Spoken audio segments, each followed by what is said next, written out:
tu vois, c'est magnifique, Ayam. Ça fait 20 ans, il est toujours là. Donc, moi, je dis les deux. Moi, je dis Luciano. Luciano, parce que Akhenaton, c'est... Moi, quand j'étais petit, j'aimais beaucoup ce qu'il faisait. J'étais même très fan, d'Ayam en général. Mais il y a beaucoup de choses que je comprenais pas, en fait. Dans sa façon d'écrire, il y a des mots des fois que je comprenais pas, mais j'aimais ce qu'il faisait, mais il y a des trucs que je comprenais pas. Alors que la simplicité de Luch, pour un jeune qui avait une dizaine d'années à l'époque, c'était plus compréhensible, il me parlait plus directement en fait. Donc voilà pourquoi je préférais. En fait, Akhenaton a dit que Luch était le rappeur le plus fort de France. Donc on va suivre l'exemple d'Akhenaton et on va dire Luch. Dans ce cas-là, je lui demande. Je viens d'y penser, c'est vrai. Mais après, Akhenaton, c'est... Parce que après pour moi, Akhenaton, c'est autre chose. Parce que le mec, c'est pas que musicalement. C'est tout ce qu'il a fait derrière. Donc c'est l'homme en lui-même. Mais après, si tu artistiquement, ce sera Luciano. Tu vois, tu me dis Ayam, l'école du micro d'argent, j'avais 12 ans. Et je voyais pas le rap de la même façon, tu vois. Peut-être que j'en écoutais moins. Et ça n'a rien à voir. Psychiatre, j'écoutais ça toute la journée, tu vois. Bloc Party, c'était en boucle. Donc là, tu me dis Ayam, c'est la première fois de ma vie où je suis parti à un concert de rap, c'était la folie. Donc ça m'avait mis une claque, tu vois. J'avais dit, ouais, j'ai envie de faire du rap. Et après Psychiatre, ça me rappelle quoi? Là, d'un coup, ça me rappelle j'étais avec Ali Lassi, assis au palais de justice, en train de fumer mon premier pétard et d'écouter Bloc Party, tu vois. C'est deux trucs différents.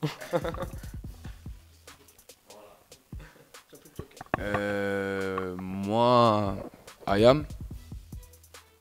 Après, parce que c'est des mecs d'Anville. Enfin, j'ai rien contre les mecs des quartiers nord, hein. Ça a rien à voir, mais ça me parlait plus que Psychiatre. Après, j'aimais bien ce que Psychiatre faisait. Donc, je kiffe même toujours ce qu'ils font. Mais après, Ayam, voilà, c'est ce que mon grand frère il écoutait. Même si je comprenais pas tout ce qu'il disait, mais c'était ce que mon grand frère il écoutait à l'époque. Je kiffais ce que mon grand frère il kiffait. Donc, derrière, Ayam. J'en ai beaucoup plus entendu d'Ayam que des Psychiatres en tout cas.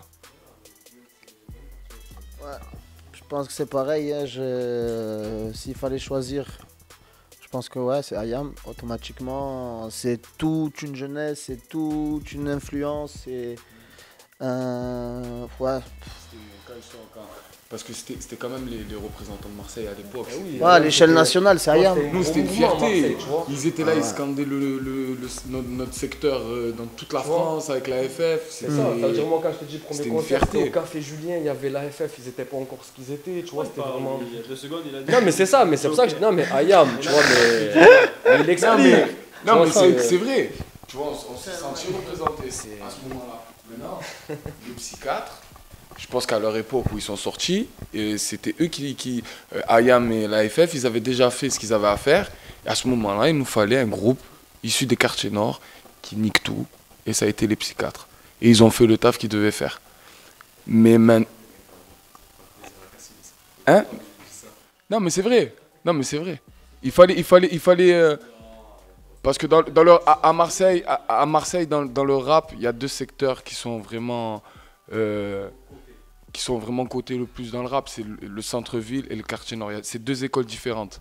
Donc nous, étant issus du centre-ville, nos repères c'est Ayam, la FF, Kenny Arcana, El Matador, Carré Rouge.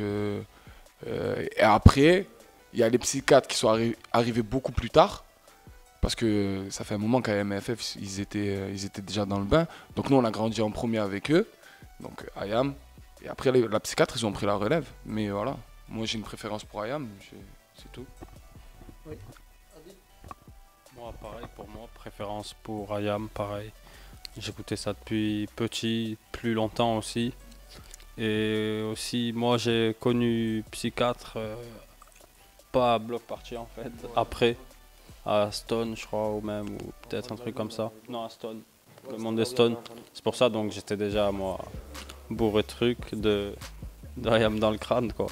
Et à cette époque-là, j'étais déjà parti outre-Manche, frère. Ça veut dire... voilà.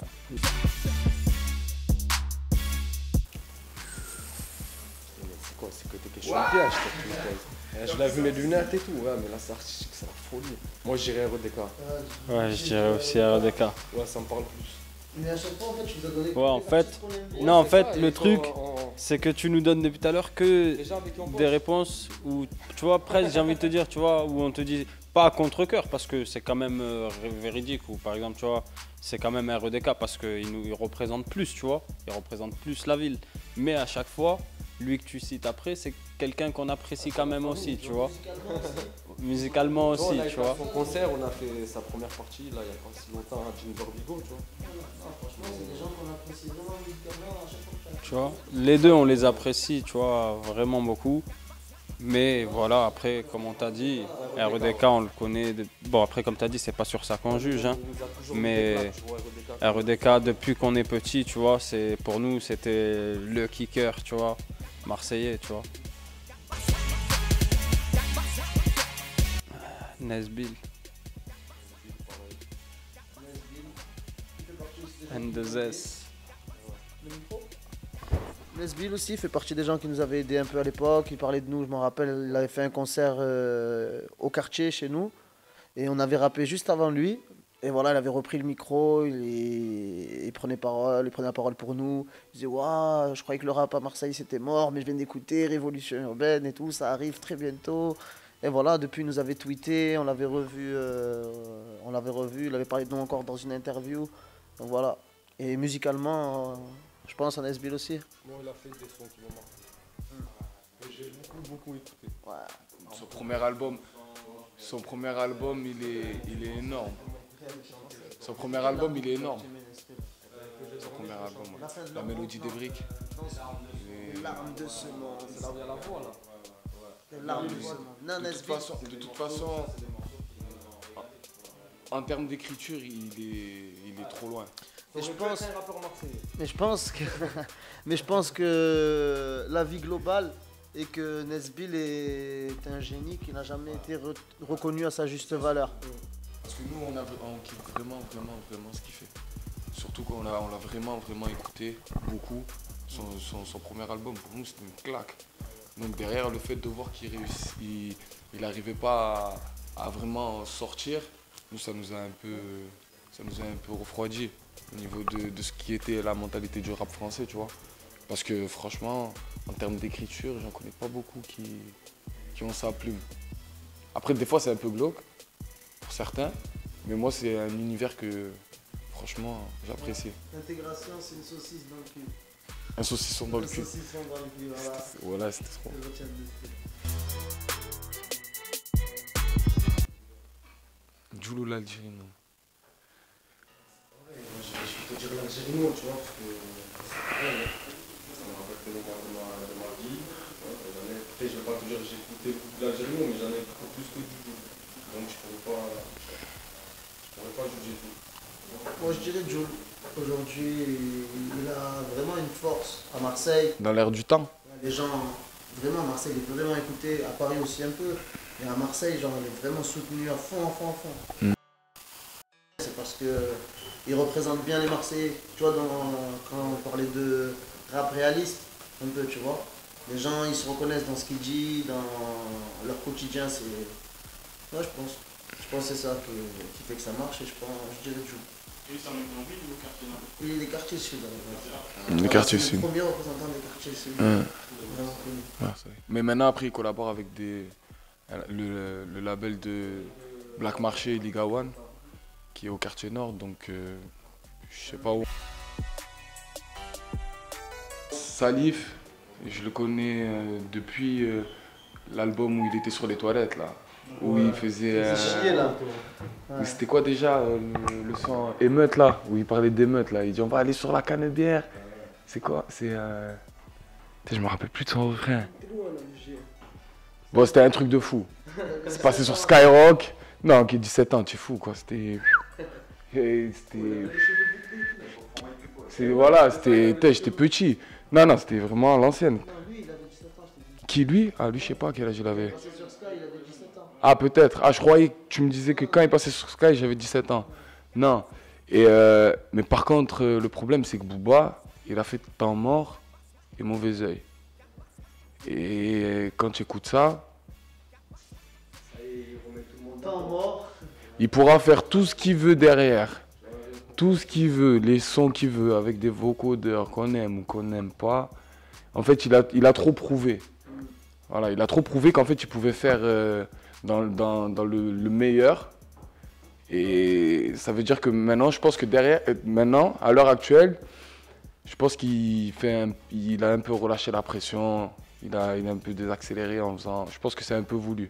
Parce que des fois, il arrive toujours à te sortir une phrase que pendant 6 mois, tu vas gamberger, tu vas dire qu'est-ce qu'il a dit, oh là, qu'est-ce qu'il a dit. Et après, une fois, moi, ça m'arrive maintenant d'écouter des morceaux de temps mort ou même de mauvais oeil. Je l'ai dit dans ma tête. Et maintenant que c'est des mots que je connais, tu vois qu'à l'époque je connaissais pas, maintenant je me dis, oh putain, l'enfoiré. Il y a une semaine, je crois, c'était. Je porte le Kevlar du Lâche-Vie. Pourtant, je crois pas que ces fils de pute m'arrivent à Lâche-Vie. Je la comprenais pas avant cette phrase. Et en fait, le Kevlar, c'est le petit gilet pare-balles. Mais lui, dans Kevlar, il parle de protection. Protection de marabout. Pourtant, je pense pas que ces enculés m'arrivent à la cheville. Ça veut dire que je me protège contre mes ennemis, mais en réalité, j'en ai même pas besoin. C'est énorme, vrai. Là, c'est énorme.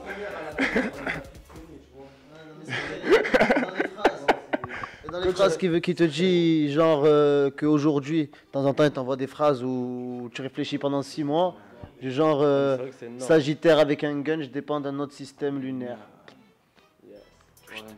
Triple réflexion, quadruple. Dans l'image, Ouais. c'est trop. Non, il est fort. Il y Il a est fort. 150 000 sens.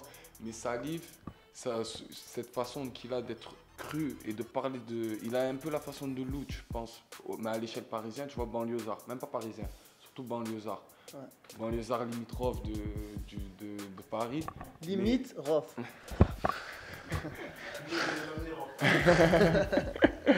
de Paris, mais ça tue. Moi, j'aime bien. Moi, voilà. Par exemple, par contre, Salif, là où j'ai vraiment accroché, c'est à l'époque de Boulogne Boys, où il était skin, Ah ouais, ouais. black skin, tout ça là. Prolongation. Là, c'était vraiment.